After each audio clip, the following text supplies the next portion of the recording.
Irwin here from Pink Buckaroo Designs, and today I'm going to show you a cute little project that I made as a swap for my team meeting this week. I wanted to do something using this cute little bunny, and our swap theme was Easter or flowers, so I thought I need to go ahead and take advantage of this opportunity to do some Easter things. And you know me with my candy, these Kit Kat bunny ears are from Target, and they fit perfectly in our mini treat bag. If you don't have these specific Kit Kats wherever you are, that's okay. It's the same size as a regular Kit Kat bar.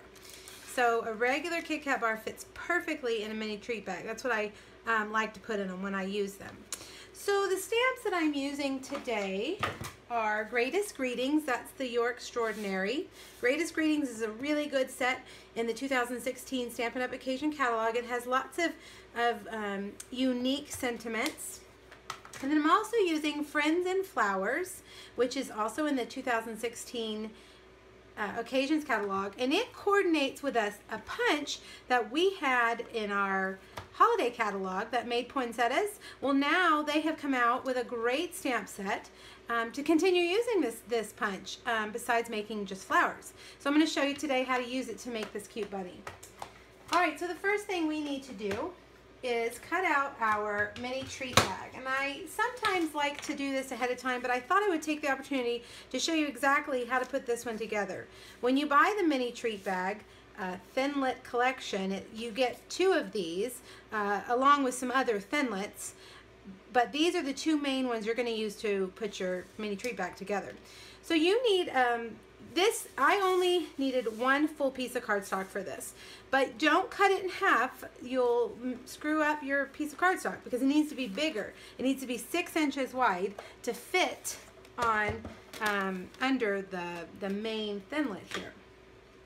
So I'm going to put my magnetic platform and my clear plate there in the Big Shot. Put this through here. The magnetic platform really helps to keep that in place where you need it. It's perfect for using on stamped images. That way they don't move around. Alright, so you just pops out like that.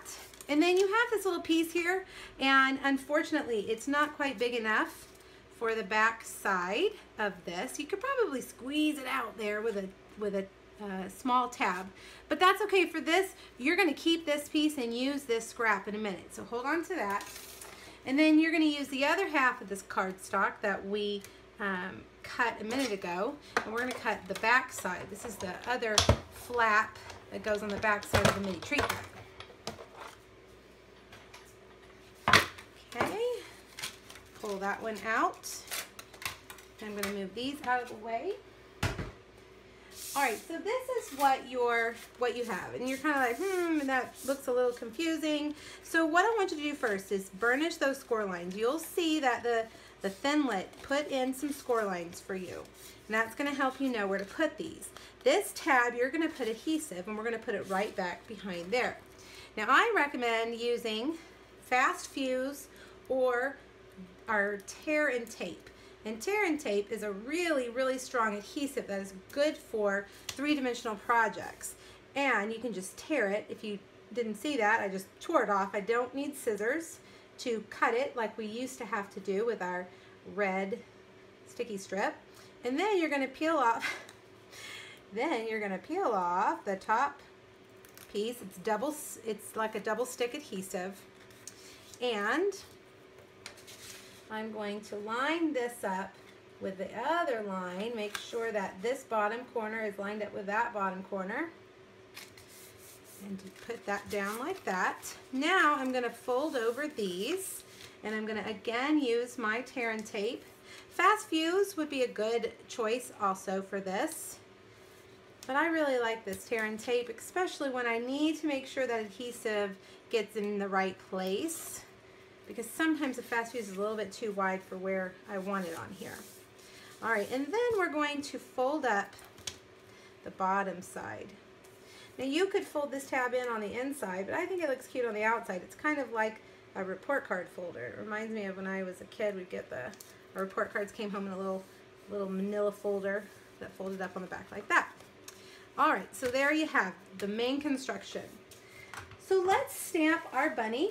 I'm using watercolor paper today because I'm going to do a little bit of watercoloring with my aqua painter, just a little bit. And I'm going to use basic black. Let's come over here and stamp his face right here. Now with the ear, I need to figure out how to put it on this paper so that I don't stamp it and then destroy it with my punch, because you can see the punch is going to punch a bunch of different things. So it's this ear right here, and so that means if I put one here, I can punch there and then slide it and punch there, and this is already going to be messed up, so it's okay if that gets punched. So I'm going to look at it and see that extra pointy part goes to the top. So you can see on this image, this is a little bit extra pointy. So I'm going to stamp one right here and stamp another one a little bit over. And then I can take this punch and punch those out. And it doesn't matter over here because I'm not punching anything that's stamped or important. Punch that out. All right, now for the little bunny face, we're going to use a 1 3/8 inch circle punch. Punch him out. And now we're just going to do a tiny bit of coloring. And I'm using pink pirouette ink, and I'm going to squeeze the pad to get the ink in the lid. If you don't like doing that, if you want your pad to stay clean, then take your clear block and dab it on there. Now this is an aqua painter. You put water in it and it has a paintbrush tip, and I have already squeezed and made the tip a little bit wet and dabbed it in to that ink. And I'm just going to give him some little rosy cheeks, and then I'm going to come over here and color in the inside of his ear. And that's about the extent of my coloring, not too much. Whoops, got a little bit out of the line there. Going a little bit too fast.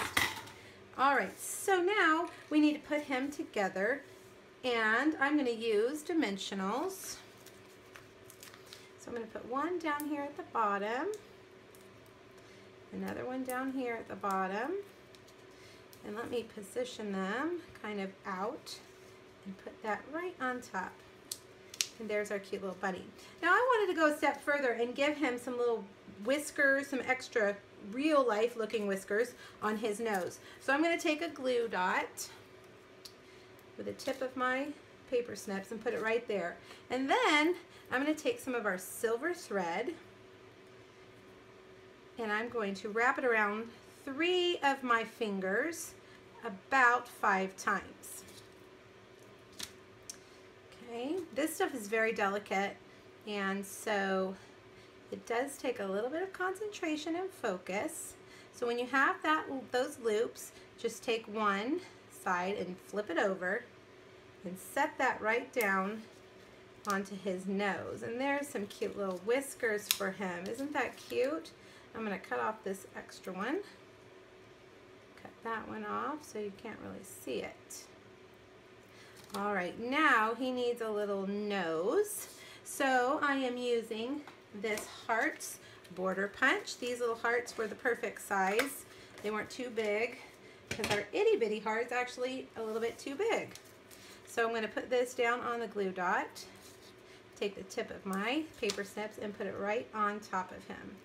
He's so cute. I love him. All right, back to the treat bag. You're going to take a piece of, I didn't even tell you what this is. This is cucumber crush. You're going to take another piece of cucumber crush. It's 2 inches wide and the width of the treat bag. Make sure you hop back to my blog and I'll give you the exact measurements of this. You're going to take these awesome fringe scissors and cut across one side. Notice I'm not going all the way to the end and closing down. That makes the paper tear a little bit. So just use about the middle portion of your fringe scissors. All right. I don't have my fast fuse in front of me, which is what I would normally use on this. So let's just use tearing tape. And we're going to put this right across here. Okay, I've grabbed my fast fuse because we're going to need it for this next part. This is a piece of Cucumber Crush Designer Series paper from the paper stack and color paper stack. And it's just a 1 1.5 inches by 10, and I'm going to put it, wrap it around like this. And now let's put our little bunny behind the grass. Before we finish up everything else, let's see how he looks. I kind of liked him peeking out like that. Okay, then I took some Cucumber Crush lace and just tied. I didn't do a bow, kept it simple, mainly because I don't have a whole lot of this left.